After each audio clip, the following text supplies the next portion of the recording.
Olá, eu sou Alan, estou junto com o Lucas e com o Thiago para apresentar o nosso trabalho de conclusão de curso com o tema Estudo de Viabilidade Econômica para o transporte de veículos novos no modal de cabotagem por containers em comparação ao modal rodoviário. Trazendo um pouquinho da introdução do tema, em 2017, a indústria produziu 2,94 milhões de veículos novos, o que corresponde a aproximadamente 3% do PIB. E quando a gente olha para volume, 95% são veículos leves. Olhando para o meio de transporte atual, ele é feito via rodovia por caminhões cegonhas, e são aplicados fretes altíssimos, acima do esperado pelo mercado, devido a um suposto cartel. E aqui a gente traz uma notícia do que seria a multa que as montadoras deveriam pagar se fosse comprovado esse cartel. Falando um pouquinho de centros produtores e consumidores, 65 fábricas espalhadas em 10 estados no país, a maioria se encontram em regiões litorâneas, como a gente pode ver nesse gráfico no mapa verde.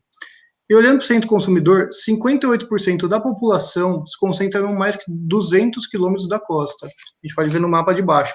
E olhando os dois, é possível, existe um potencial alto para o transporte aquaviário no país.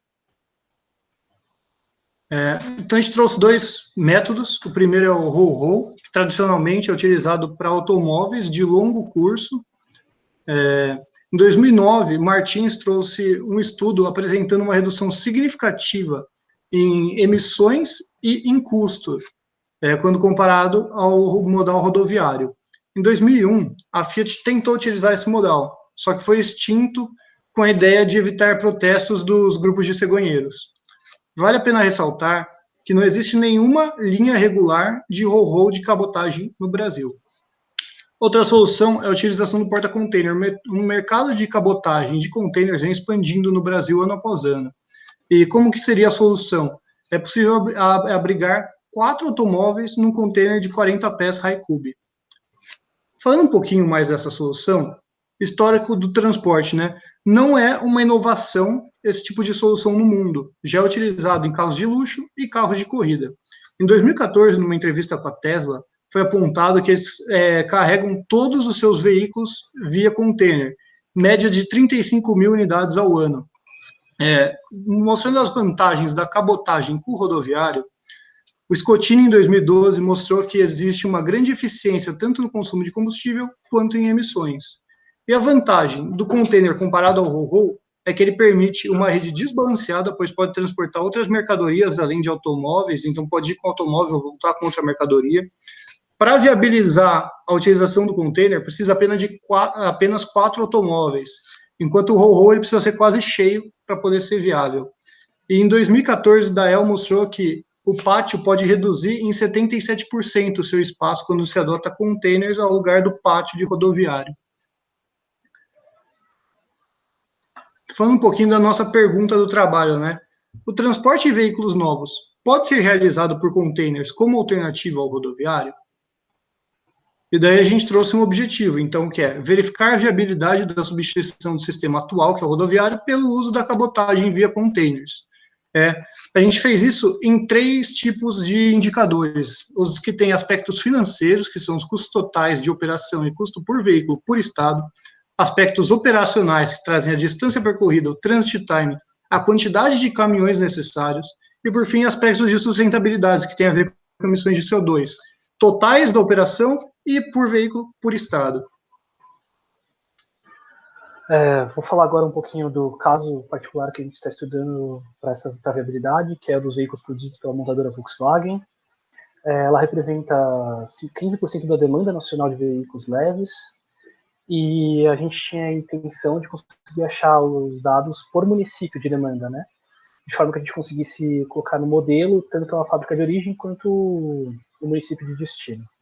Para isso, a gente foi na base do Denatran, que fornecia o volume da frota por município e por modelo de emplacamento, né, onde que qual município ele foi emplacado, com os valores de 2019, e comparando os dados que a gente encontrou com os valores falados pela Anfávia, teve uma margem de erro de 0,7%, então a gente seguiu com esses valores por município. Explicando um pouco agora de como é que funciona as indústrias de montadoras, cada tipo de veículo ele só é produzido em uma fábrica. Isso facilitou muito na hora de fazer o nosso modelo, E as 3 fábricas que a gente escolheu foi a de São Bernardo, de Taubaté e a de São José dos Pinhais. Aqui a gente fala um pouco por que a gente escolheu elas. A gente percebe primeiro um pouquinho da demanda total de veículos, que foram 324.807 veículos produzidos em 2019, sendo Minas Gerais, São Paulo e Paraná os grandes consumidores. E o Nordeste, assim, agregando 12% da demanda total de carros produzidos novos.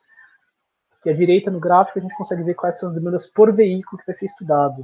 No caso, o Polo, Virtus e Saveiro produzido em São Bernardo, Gol Voyager em Taubaté e T-Cross e Fox em São José dos Pinhais. Falando um pouco agora da logística dos modais estudados. Começando então pelo modal rodoviário. O modal rodoviário, ele começa na fábrica da Volkswagen. Então o veículo sai dessa zona vermelha, ele se desloca até o pátio de estacionamento, que é a zona onde ele pode aguardar por alguns dias. Chegando próximo da data de embarque, ele se desloca para a área de carregamento, onde possui docas e rampas. Então o veículo é posicionado, entra na cegonha e depois é direcionado até a sua concessionária. Vale a pena só ressaltar que cada carro é fabricado com um chassi individual já direcionado para o seu destino. O segundo é cabotagem por containers. Ele começa muito parecido com o rodoviário, então o veículo sai da fábrica, vai para o pátio. O que muda é a área de carregamento. Nela, a doca tem que ser especializada para receber containers, já com os racks, que o veículo vai se deslocar para dentro deles, ser posicionado corretamente, e daí o caminhão, via container, pode levar até o porto de origem. No porto de origem, entra no navio, vai até o porto de destino, desce num outro caminhão container e leva até a concessionária. Só falando um pouquinho da disposição, são 4 racks por containers, 4 veículos num container. E os carros, é muito interessante de ver que eles só saem do container quando chega na concessionária, então não tem manipulação da carga. Falando um pouquinho, então, de serviço de liners no Brasil. O que são esses serviços? São serviços de navios com rotas e itinerário fixo, ou seja, vai passar em dias fixos, em portos fixos. A reserva dos slots, eles devem ser feitos 10 a 56 dias antes da chegada da embarcação. O serviço liner, ele possui uma grande previsibilidade para a sua operação, porque ele não possui filas.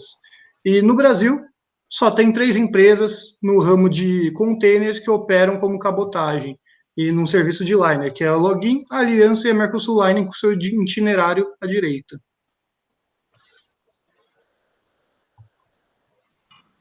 Eu vou falar um pouquinho de como é que foi feita a construção do modelo usado para calcular cada um dos indicadores que foram citados. Então, a partir da base do Denatran, foi obtido, então, quais que eram as demandas por cada um dos municípios no Brasil. Atualmente, existem 5.570 municípios registrados, segundo o IBGE. E estima-se que 79% desses municípios, eles apresentam uma população menor do que 30 mil habitantes. Então, surgiu a necessidade de fazer um agrupamento para você ter uma melhor precisão das rotas, já que nem todos esses municípios possuíam concessionárias ou eram realmente o destino final desses veículos. Para isso, foi utilizada a divisão de regiões geográficas, que o IBGE atualizou em 2017, onde ele definiu 508 regiões geográficas imediatas e 133 regiões geográficas intermediárias. Foram usadas, então, as regiões geográficas imediatas. A partir disso, foi necessário estipular qual que seria o município de referência de cada uma dessas regiões. Então, para conseguir isso, foi utilizado como critério aquele município que apresentava sua maior população na estimativa do IBGE de 2020. Os portos que foram definidos para utilização como origem foi o Porto de Santos, por causa da proximidade com as fábricas, e como destino, selecionou-se os portos de Salvador, na Bahia, Suape e Pecém. Todos os portos eles possuem infraestrutura necessária para a operação. Era necessário também obter as distâncias e tempos rodoviários entre esses diferentes trechos. Então, para isso, foi definido inicialmente como origens as plantas industriais e os portos de Salvador, Suape e Pecém. E como destino seriam, então, o Porto de Santos e cada uma das cidades referências das regiões geográficas. A partir disso, foi feita, então, uma importação dessas origens e destinos em Python, foram realizadas algumas consultas na API do Google Maps, que se chama Distance Matrix, e essa API, ela fornece, então, os trajetos rodoviários com os tempos esperados e as distâncias. E todos esses dados foram exportados para o Excel.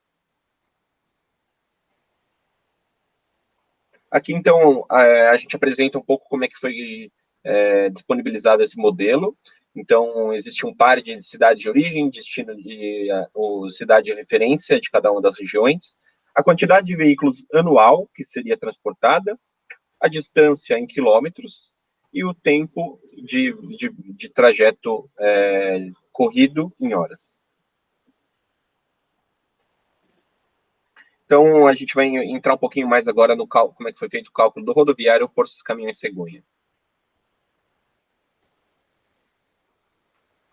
Foi colocado como premissa um cenário ideal de ocupação máxima de 100%. Então, considera-se que cada cegonha ela consegue transportar, em média, 10 veículos. E sobre informações de custos, o portal Transporte de Veículos ele fornece algumas informações de mercado, feitas com pesquisas com mais de 60 empresas cegonheiras de todo o país. Para isso, foram selecionados alguns pares de origem e destino que eram mais interessantes para análise, e o frete médio encontrado foi de R$ 7,71 por quilômetro. Então, o custo da rota seria esse frete médio, vezes a distância, vezes o número de cegonhas que seriam necessárias para aquela rota. E da mesma forma, o custo médio, então, seria esse custo da rota, dividido pela quantidade de veículos que passa por esse trajeto. Em relação ao transit time, foi considerada a legislação vigente hoje no país, que ela estabelece uma jornada de trabalho de 8 horas para motoristas, com algumas exceções, mas foi considerado a jornada média. Então, e essa mesma lei, ela define também um dia de descanso para cada dia, 5 dias de viagem dos motoristas. Em relação às emissões, o Second IMO-JD Study, ele define algumas emissões de CO2 que são esperadas para diferentes tipos de modais. Para os caminhões cegonha, eles apresentam mais do que 40 toneladas, então considera-se que as emissões médias esperadas deles são de 80 gramas de CO2 para cada quilômetro e tonelada de carga. Para isso, para chegar no valor final, foi necessário estimar qual era o peso médio dos veículos. Então, a própria Volkswagen fornece informações de cada um desses modelos, e para chegar no valor médio, foi utilizada a demanda, então ponderou-se para esse valor para se encontrar um resultado final de 1.074 quilos, como o peso do veículo médio. O peso da carreta, da cegonha, ele foi estimado em 14 toneladas, a partir de pesquisa de mercado. Então, para se encontrar qual que seria o peso ou as emissões por veículo, utilizou-se, então, o peso médio encontrado dos veículos, e mais 1.400 quilos, que são as 14 toneladas, dividido pela capacidade média desses caminhões, que são de 10 veículos. Então, agora um pouquinho do cálculo pensando na cabotagem por containers. Algumas considerações. Então, para os municípios onde que não era interessante financeiramente fazer a cabotagem, foi considerado que o transporte dos veículos para esses municípios ela continuaria sendo feita pelos caminhões cegonhas, que é o modo que é feito atualmente. Então, esses trajetos, eles teriam inicialmente um braço rodoviário saindo das fábricas até o Porto de Santos, um braço marítimo que vai até o porto de destino, e aí um outro braço rodoviário que vai até os municípios de referência. Foi colocado também como premissa o cenário ideal de 4 veículos por containers, e para estimativa de custos foi utilizada a Política Nacional de Pisos Mínimos do Transporte Rodoviário de Cargas, que define para essa carga específica que nós vamos estar transportando um custo fixo de R$ 115,48 e um custo variável de R$ 3,25 por quilômetro. Esses custos, eles consideram uma variedade de outros custos dentro deles, como depreciação do veículo, mão de obra, custo de combustível, que pode ser visto aqui no slide. Em relação ao transit time, ele foi calculado de forma análoga ao das cegonhas, e as emissões, ele foi considerado, então, um peso médio de container de 3.900 quilos. Esse valor foi tirado como referência da Hapag-Lloyd, que é uma das líderes de mercado desse segmento. E o peso de carga, então, foi utilizado o peso médio dos veículos encontrados, mais esse peso médio do container dividido por 4, que é a capacidade de carros que conseguem ir dentro deles. E em relação às emissões, também foi utilizada a referência da IMO, e ela define que para caminhões com menos de 40 toneladas, como é o caso, emissões de 181 gramas de CO2 por quilômetro por tonelada de carga. Para fazer o cálculo dos custos em relação ao trajeto marítimo, é necessário, então, considerar os valores de THC, que estão associados às operações de pátio em cada um dos portos. Então, essa tabela aqui à esquerda, ela mostra qual que é o valor associado com esse custo de movimentação de carga para cada um dos portos. Então, se considera esse valor para o porto de origem e a manipulação também no porto de destino. E aí é necessário também somar qual que é o custo para realizar o transporte desses containers para os portos. Então, o estudo de Costa, ele analisou alguns serviços de liner e se encontrou, então, um preço por TEU total. No nosso caso, seriam utilizados 2 TEUs, seria o equivalente ao container que estaria sendo transportado, então se multiplica esse valor por 2. E conforme o procedimento que é sugerido no estudo, é aplicada uma margem de 30% sobre esse custo, para se obter qualquer estimativa do preço que é praticado por cada um desses agentes. A partir disso, é possível montar uma tabela de custos estimada em relação a um porto de origem e um porto de destino, que é essa tabela em cima. Foi realizada também uma validação desses resultados, então, para isso, utilizou-se a demonstração de resultados da Login, que é uma empresa de capital aberto que faz serviço de cabotagem aqui no Brasil. A partir da receita da navegação, foi utilizada a receita de navegação costeira e dividido pelo número que eles divulgam sobre o número de containers transportados nesse mesmo período. Então, obteve-se um valor médio de R$ 4.034 para cada 2 TEUs transportados. Esse valor, ele valida os resultados encontrados com uma diferença de 1,1% em média, considerando-se a média aí dos valores dessa tabela acima no slide. Em relação aos transit time, foram realizadas diversas pesquisas de mercado e também entrevistas. A Santos Brasil, ela define um período de até 7 dias de permanência da carga no seu terminal, sem que sejam aplicadas novas taxas em cima dessa mercadoria. Em algumas entrevistas com a Aliança também foi divulgado que existe uma antecedência mínima de 3 dias da chegada da carga antes da data de partida da embarcação. Foi comentado também sobre os trajetos marítimos que essas embarcações apresentam atualmente. Então, Santos Salvador apresenta um trajeto de 6 dias, Santos Suape 8 dias, Santos PC em 10 dias. E foi também citada uma média de mais ou menos mais 3 dias para a retirada da carga na chegada dela ao porto de destino. Em relação às emissões de CO2, foi utilizada a mesma referência da IMO, que ela define em média 20 gramas de CO2 para cada tonelada e quilômetros de carga para as embarcações que tenham aí entre 2.000 e 3.000 TEUs, que é o tipo de embarcação mais comum atualmente hoje nessa operação no Brasil. As distâncias marítimas, elas foram obtidas entre os portos, elas foram obtidas a partir dos dados que são divulgados pela ANTAC. Bom, vou falar agora um pouco sobre os resultados que foram encontrados com esse nosso modelo. A Interlândia, ela foi determinada com as regiões economicamente viáveis, com o que nosso modelo retornou. É interessante ressaltar que se a distância percorrida pelo braço rodoviário do transporte intermodal fosse menor, até 1.273 km, menor do que o rodoviário direto, ele se torna viável. A adoção do modelo atingiria todos os estados do Nordeste, mas em alguns apenas parcialmente, atingindo um total de 1.954 municípios, com impacto positivo pela substituição por esse transporte. No total, seriam transportados 40.243 veículos, trazendo algum ganho para as montadoras, que poderiam ser convertidos em valores melhores para os clientes finais. E entrando um pouquinho agora sobre por porto, a gente mostra aqui a demanda de containers para os 3 portos, lembrando sempre que cada container cabe em 4 veículos. E é interessante notar que, apesar de a maior demanda estar no porto de Suape, ele representava a menor área atingida, e o porto de Pecém, apesar de atingir a maior área, a gente analisou que seria muito em virtude de ser o porto mais distante de Santos, em que ele atingia a maior área viável. E com isso a gente pensou que a adição de portos poderia influenciar positivamente no estudo, adicionando mais municípios que tornariam possíveis de se aplicar a cabotagem, com algum retorno, e às vezes assim por rotas fluviais até o Amazonas poderia se beneficiar dessa situação. Explicando um pouquinho por estado como é que fica a distribuição de custos.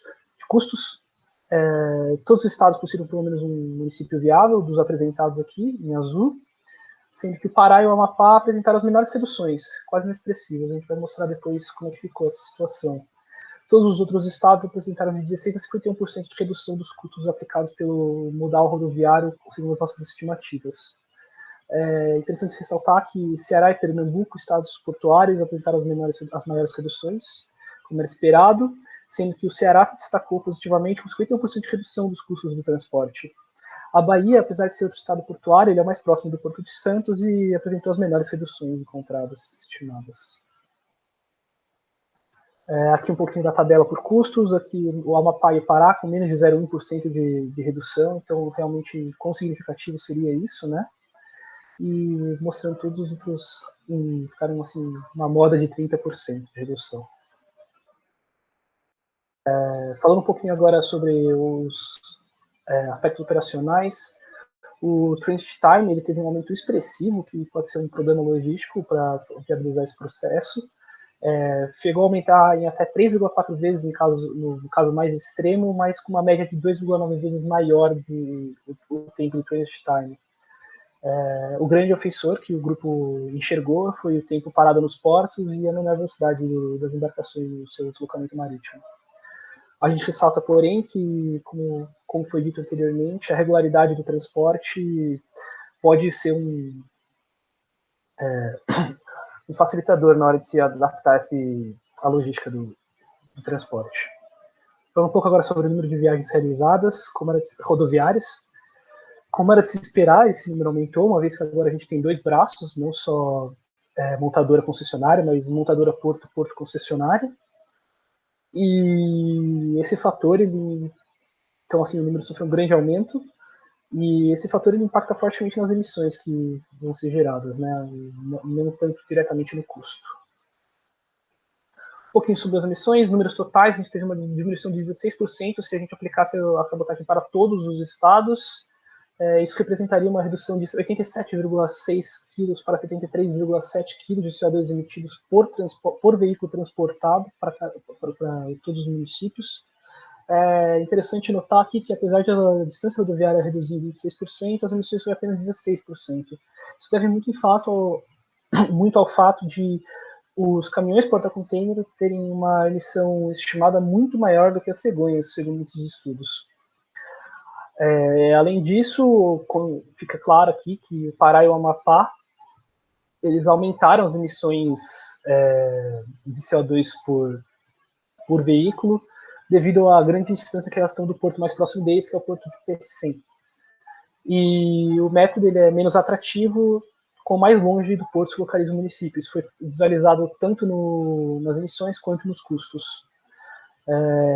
E para os demais estados há uma diminuição clara das emissões, a gente consegue perceber o Ceará, mais uma vez, positivamente impactado por isso. Por fim, a gente queria responder na pergunta se a gente acredita que o modelo pode sim ser tornou a cabotagem por conter uma alternativa viável. A diminuição total foi de 11%, que representava 27 milhões de reais estimados a menos de custos para as montadoras. A falta de dados ela pode comprometer os resultados absolutos como os reais. O aumento significativo do transit time é sim um problema que precisa ser analisado profundamente para poder viabilizar o projeto. E as emissões também foram reduzidas significativamente como algo positivo para terminar. Falando um pouco porque a gente não entrou muito mais no transporte de roll-roll. Como já foi dito antes, a demanda atendida semanalmente torna essa opção inviável. Também contribui com isso o fato de não existirem fábricas de Volkswagen no Nordeste, então a embarcação voltaria vazia, aumentando ainda mais os custos logísticos. E também o fato de não existirem liners de Ro-Ro aplicaria que um alto investimento inicial, você adquirir a embarcação, fazer todo o procedimento de adaptação. Um estudo de Vieira mostrou que um consórcio entre as diversas empresas montadoras poderia ser uma alternativa para viabilizar o transporte por Ro-Ro, realmente agindo em conjunto. Por fim, a gente ressalta que o resultado pode ser extrapolado para outras montadoras, fazendo as devidas alterações de porto de destino e porto de origem. Está havendo um incentivo recente muito grande à cabotagem, como pode ser visto pela VR do Mar de 2020. E, mais uma vez, usando o estudo de Vieira, foi mostrado que a manipulação muito reduzida que existe no transporte por containers acarreta um menor grau de avarias. Isso é um ponto também que pode ser muito favorável à adoção desse tipo de transporte. Essa foi a apresentação do nosso grupo. Muito obrigado pela atenção.